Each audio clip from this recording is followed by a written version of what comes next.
How are you? I'm good, Raketa. How are you? I'm doing all right. So we'll go ahead and get started. We'll have our 5 questions to go over during our conversation. I would love to make it as much of a conversation as possible, but obviously you'll probably be doing most of the talking. But just to get us started, if you don't mind answering the first question, which is just telling us a little bit about yourself, what you do, and where you're located. Okay, sure. So my name is Michelle Coleman. I've been in education for 25 years, Yeah. mainly in secondary. Hmm. So most of my experience has been in Title I schools.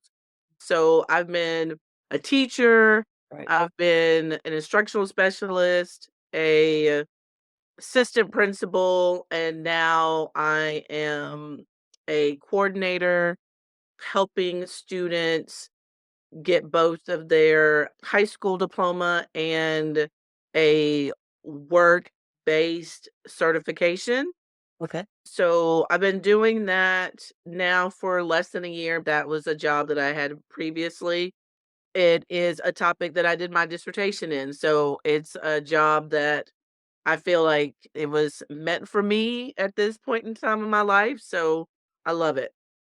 Is it okay for me to add about like in between time, you've also been an independent consultant as well? Is that Yes, correct? I've been an independent consultant here in Texas, helping schools with their new teachers, but Gotcha. also helping administration with a lot of their, how can I say this? Helping them shift their Oh, gotcha. mindset Sure, sure, sure. with a lot of things. But since things are changing here in Texas, that's Is it kind of just changed Texas? now. Yeah, yeah.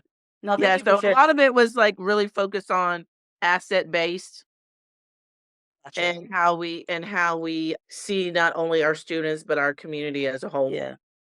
I mean, and I know what you're saying that it's predominantly focused on just having that asset-based mindset. I think that sometimes people miss when we talk about asset-based or anything that kind of smells or sounds like DEI to them is that it is pure instruction as well that you're getting into. It is like what strategies are high yield strategies and actually work and allow you to actually get students to be motivated, get students to really be engaged with the learning and get teachers to just become better teachers as well. Well, for me, it's more of, when I'm working with a teacher with a lesson, just really asking them about the lesson, Mhm. how and really thinking about the students in their class. Mhm. The big Versus thing. just purely the content. Yeah, I mean, it used to be, the buzzword used to be Differentiation. I yeah. got you. I got you. It's kinda late though. But yeah, so it was kind of for me going beyond that. It is definitely visualizing the students that you have in their class, what are their needs, being more intentional Yeah, in your planning. And yeah, then when I'm helping administrators, it's doing the same thing, but it's also looking at the climate, the culture. What are your goals? right, Also, what are your goals for not only instruction, but it right, could be discipline, all of those things. Also, do you have the right people in the right right, places right. when you're looking at your long-term goals? Building capacity.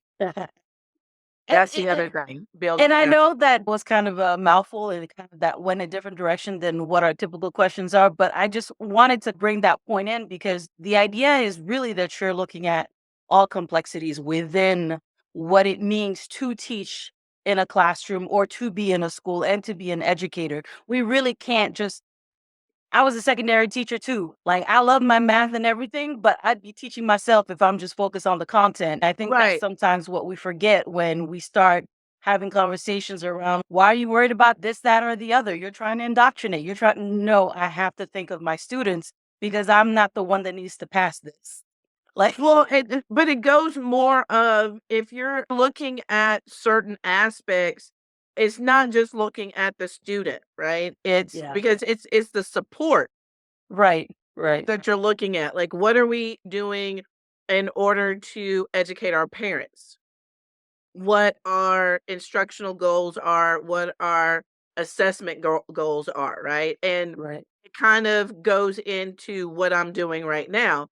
If we are engaging with students and parents in a culture that's unfamiliar to them, we Right. just can't focus on the student. We Right. have to focus on the parent. Gotcha. They're all going through this Right. process together. Right. And so, what are we doing as a school to make sure that the parent can support the student Mhm. as they're going through this program? I love how you touch on all the different things. It's yes, supporting the individual teacher, it sounds like, but also the whole school.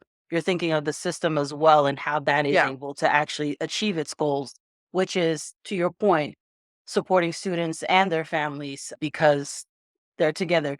I feel like one of the schools that we've made the most gain, where we've had the most impact, was when my principal was of the mindset of you have to think of the spaces that they come from. You have to think of the knowledge that they're coming with, just because it's not the technical or the jargon that we tend to use. Matter of fact, that's the other piece that comes up a lot is in education, we love to use our own words, our own acronyms, and all these different things, making it sound so foreign. The biggest piece I remember she also reiterated is school today for our kids now is a little bit different than the school that the parents were in. But a lot of times, these schools were the schools that the parents also went to and may have some trauma from that. So it's not just kind of making it make sense and showing what the jargon is and languages that we're utilizing and having it feel familiar, but also almost like healing that so that there could be a conversation, if that makes any sense. And Well, um, yeah, I mean, if you're not tapping into the culture and the community, yeah, it's really hard for you to see where the healing needs to begin. right, But I think the other problem is, and that's why I always say asset based, is because working in a Title I school, people come in with assumptions, like teachers come in with assumptions. right, that they realize it or not. Yeah, even parents come in with assumptions going into the school. And so Right, the thing is that it is not, we always say this too, it's not looking at the student or the community and parent as a deficit. It is, what is the student bringing to the classroom? We've heard that before, but it right, is that because if you want the student to meet your expectations, you gotta really know where the student is and not look at what they don't know or what right, they quote unquote don't have. right. And so, and that's why I said it's, I'm working on mindset too, because it is, everyone always comes in, well, they're from, you know where they're from. And so we have to, Exactly. just, And okay, that's well, to for your me, point it's with like, expectations. right. It's like, Right, because okay, but it's not just content. If you're already thinking this is the attitude and you're constantly kicking them out of your classroom, you've now dipped into that learning right. piece as well. Right. And so that is like, so working with teachers with instruction, okay, give me 10 students in your class, give me Right. the different learning levels or whatever. So, how are you designing your lesson? Right. And then Right. to the principal, it is, tell me about some teachers in your school. Tell me what's going on in your school. What are your challenges? What are Mhm. some good things that are going on? Just so, again, it's not me telling them like what Right. happened now. It's like us having a conversation. Right. And sometimes I got to be devil's advocate. It's really sometimes more of me asking more questions Mhm, mhm. so, we can kind of dig a little bit deeper. Yeah. No, I love it. You kind of dipped into the third question. What is one significant shift you've observed in your either community, field, or area of focus recently, and how has it impacted you, your work, or the people you serve? That's a mouthful, I know. I want to say what has shocked me the most. I have been out of the classroom and then back in the classroom and then Right. doing various things. What is shocking to me is how much of education has not changed, which is bad. How we are not being more innovative. COVID has changed our students, period. Right. But we have not changed. We've recognized that it has. The crazy thing is, and this might be true in your space too, what I saw happening in a lot of spaces here is that rhetoric of back to normal. It's like it'll never go back. You do realize this, right? This was a pivotal change right here. That's the problem. We want to go back to normal because it's Right. easier for us. Right. So the thing is, and But and how do we now live into this in this new space, right? I know I'm not the only one that observed this nor has talked about it, but education, a few things have changed, but what I have seen is we want to blame the students for not going back to normal. Like you say, We we haven't either, have have we? identified and noticed that they're not the same kids that we Right. had. I know they're not the same kids I had 20 years ago. They're Right. not the same kids I had 5 years ago. Right. So that's the part that really has disappointed me I hear you. is this we as adults do things that are more convenient for us and not what's convenient for the student or the parent. Right. Or is it also a mix of I really don't know how to navigate in this new space? I say that for two reasons. Like number one, I think of like just how my own kids changed, right? Their personality, I can tell you for a fact their personalities changed. Yes. They were a lot more extroverted then than they are now. I had a similar personality shift when I left the home that I had known for years and years to come to this country. It's not because it was a bad shift or anything like that. It just is, it's a completely different environment, and you now have to navigate and what this new environment is.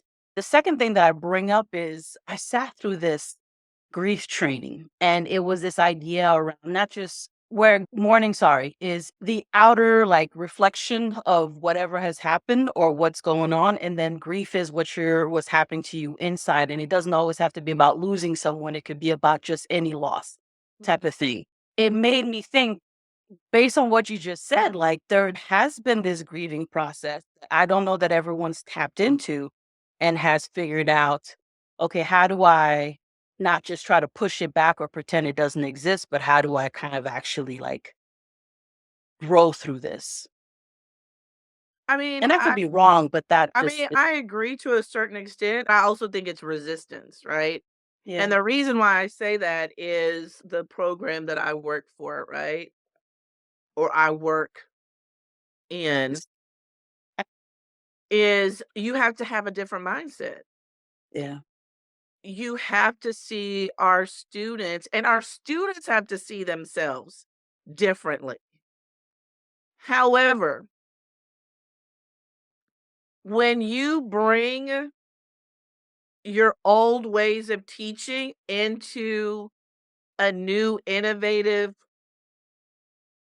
program, it doesn't work. But you are forcing the kids to shift more with you. And when you do that, it hinders them from progressing in this program, if that makes any sense. mhm, So that's one of the reasons with this program that I'm in that I left because I felt like I was doing damage to the students because we weren't living up to the expectations that we told the parents and the students. mhm. So now that I have done a little bit Return. of research and stuff like Yeah, that, yeah, it is okay. Are there some things that need to change? Yes. But when you don't have control of selecting or really interviewing teachers that have the mindset you need, mm, you just have to kinda get what you get. Right. If a teacher is not willing to shift their mindset, but you keep them anyway, it weakens the program. Gotcha. So, I'm dealing with that now, and I talked to my assistant principal about it because it's like I'm putting back that old hat, and it's like, do you have the right people in the right places? And if not, are you doing, which is true, are you doing more damage leaving the teacher where she is, where you are either traumatizing or re-traumatizing kids? Or do you cut the cord and bring in someone new Right. In the middle of a teacher shortage. in the middle of a teacher shortage in a field like math that is difficult to find someone? Right. Right. Yeah, so that's that. Yeah, I hear you. We'll go ahead and progress to our third question, which we started answering to some extent. Can you share a story or example illustrating the challenges or opportunities you've encountered while working towards social justice in these changing times? So you've definitely shared a lot of stories, but specific to social justice, to working towards that, what are some of your experiences? Just one is Well, I think the challenge. going back to what I'm doing right now is embodies social justice Hmm. because, you know, we accept students that really want w- to achieve a certain success post secondary, but have not been able to reach the expectations that teachers have kind of put on them. Right. What I'm seeing is, and what I've always seen is, we always count our kids out. We always are putting them to a litmus test that is that wasn't made for them and their intelligence, right? And their genius. And so doing what I'm doing, I tell kids all the time, like, you're exceptional. Like, you know, you're brilliant. You're a genius. And they're like, well, I've never been. I said, Right. everyone could say that, right? Right. But we're here to get you to where you want to be. Right. And the thing is that you have people in positions that look like you, right? And so I'm working with someone from the district right now, and he's working with some of our kids to get them ready for they're talking in front of our superintendent and everything. Sure. The commitment, the support, the intentionality that he is having with our students, it's not a, okay, this is what I want you to do, give it to me and be perfect, right? Mhm. He's like, here's my email address. Let's talk about this if you have any questions. And it's really talking to them, seeing what, do you want to add something to the speech, right? And so one Mhm. of the students, she's telling about her educational journey and her Sure. educational journey in this program. Mhm. And so when she was writing it, she was like, Dr. Coleman, I gotta be me. I gotta be me. And I said, you know what? I want you to be you, right? I Right. want people to know who you are, the good, the bad, and the ugly. Mhm. And she put her heart in it. And so we had to send it to the communications, so they could read over. Oh, gotcha. And she was just like, "Oh my gosh, I know she's gonna make some changes." And so when I sent it, I said, "This is her. This is her essence, right?" I Mhm. said, "And I really want them to keep this, right?" So we got the speech back, And the gentleman from the district that's helping us, he called me, he was like, "Oh, well, can you call the student? We have there's been some edits." Oh my gosh, like, my heart just dropped in my stomach. I was like, "Oh my god, what am I gonna" because I asked the student, I said, "Are you gonna be okay if they change the tone of Right. this speech?" And she was like I guess. she's like, Miss Coleman, all of her life, people have just been trying to get her to be," and she's like, "I really want this to stay." And I was like, "Okay." Yeah. So we met with so I had to go up to the college where she is because she's a senior and she's about to get her associate's degree and everything. And so I met her at the college and we were having our Zoom meeting. And the person from the district was like, "Yeah, you just need to, wrap it up at the end. I just need like 2 sentences." And I looked at the student and I said, "Now, didn't we talk before? Or you said that in?" But it was so good, right? I was just so happy she was happy. Now, mind you, since then, like, we've been reading over the speech and everything, and so now Yeah. she's, like, real confident, and I love it because he's just really been building their confidence and everything, and she's like, "Okay, well, you know what?" And so, like, she's read over it, and, like, they've just changed a couple of words and everything Right. now that Right. she's actually read over it. She goes, "No, I need this go back. No, I need this." So, And but I say that that she feels because it's empowered this to actually. empowerment now, Yeah. right? Yeah. To someone who has literally, like the phoenix, right? Has raised from the ashes.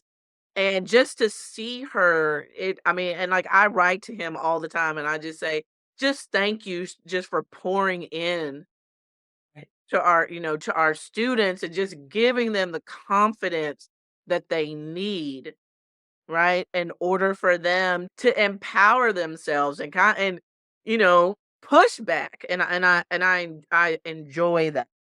Yeah. Oh, that's a beautiful story. Thank you for that. Now I'm like, wait, where were we? Because I was just listening. Oh yeah, so yeah. Uh, no, the other thing is, if you could offer a piece of advice or insight to others also doing this social justice work, and understanding that social justice is a pretty broad term, right? To your point, part of the work that you're doing is very specific, but it is a piece of social justice. So, what would be advice or insight that you would offer? I would just have to say again because I'm just, all about asset based. It's seeing the true essence of a person, being able to And not necessarily see on your terms, right? just see someone's humanity. Right. I Yeah. just think that and especially I look at the students now and who are in high school and just how the world is changing. I want them to know that there are people out there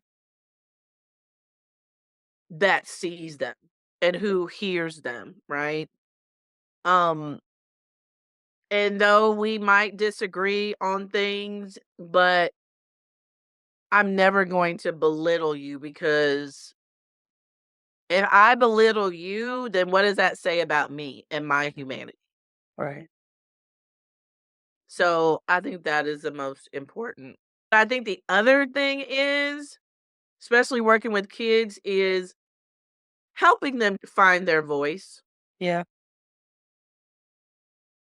and Yeah. giving them the tools to empower themselves where they can and when we always say advocate. I want students to fight for themselves. You know what I'm Yeah. saying? Yeah. I really do. I want them to have the tools and the skills that they need in order to fight for themselves. Yeah.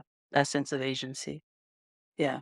I had to give myself a note with that first piece that you put, and that's honestly, I love like putting myself little notes on post-its so that I can either for inspiration purposes or just to kind of keep in mind for myself. But your point that I pulled out was I don't gain humanity by taking away yours, right?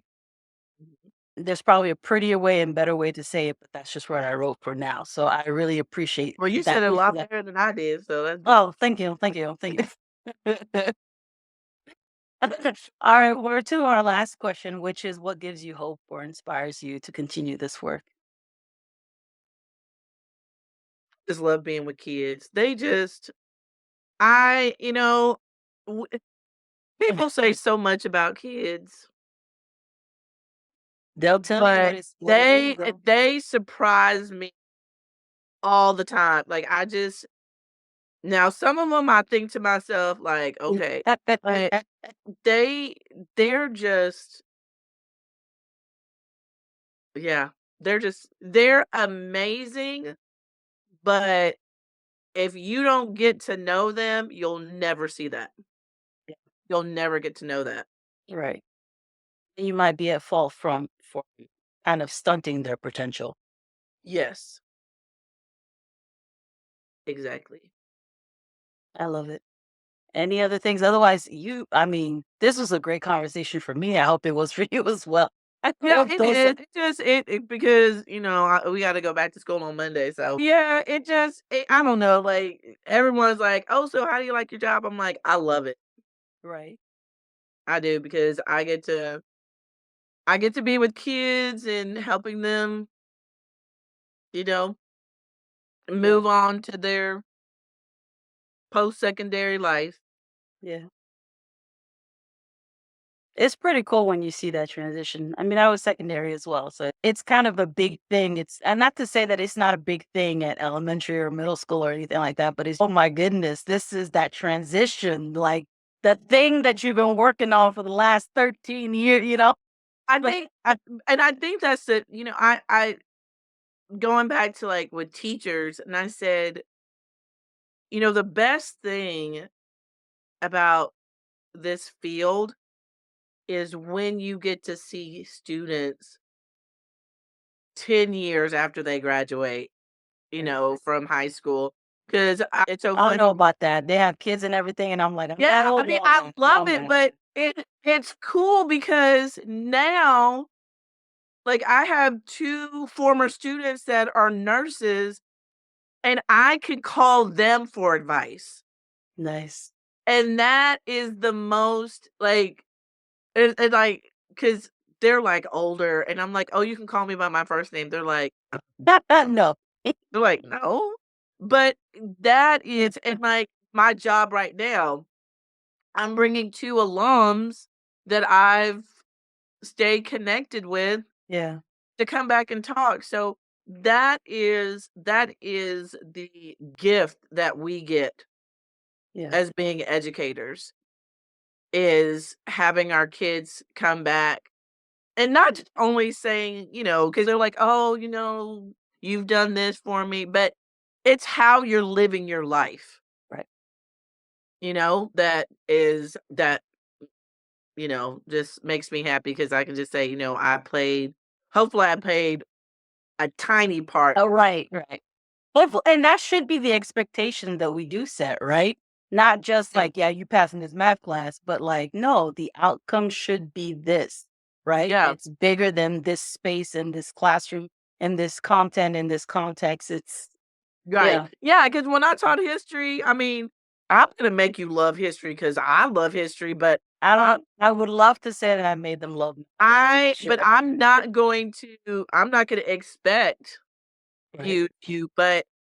but it's something when students come back and, I had students like, "Miss Coleman, I became a teacher because of you," like that, Um, you know? and then I But wanna be sarcastic and be like, "But why did you" no, I'm just kidding. no, they say it and they tell me, they're like, "Oh, yeah, I say these things," but, I mean, it's just one of those things, again, like you said, I feel like that's one of our gifts that we get as teachers. Yeah. Well, thank you so No, much for this thank you. conversation. Thank you. All right. We'll go ahead and wrap it up. You have y'all that are watching this is like middle of the night. I'm kidding, but still, it's a little bit late. So thank you for staying up for this. It's been Not a a pleasure. problem. Nice.